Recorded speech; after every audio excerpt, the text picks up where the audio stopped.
Jane Foster this time around. What's kind of going on in her life when the adventure begins this time?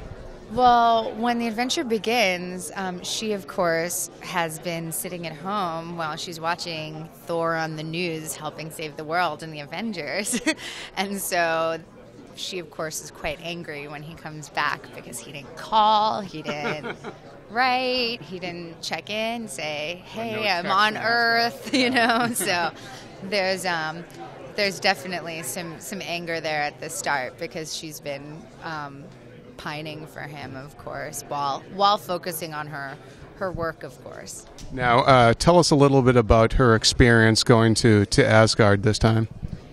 Well, she is experiencing the wonder of seeing all of these things that she's studying about, and there's such like an advanced civilization that the things that children play with are absolute miracles of technology to her. So, you know, it's a really exciting experience, but also humbling, I think. Loki and Thor, basically after his father's love.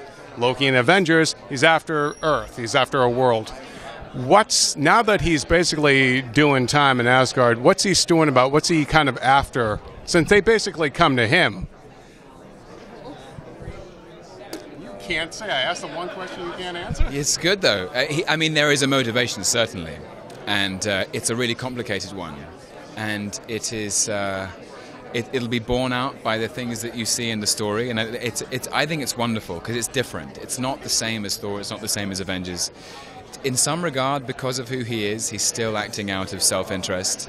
You know, Loki's always looking for the crack in the rock, which he can slip through and escape, and eventually turn a situation to his advantage.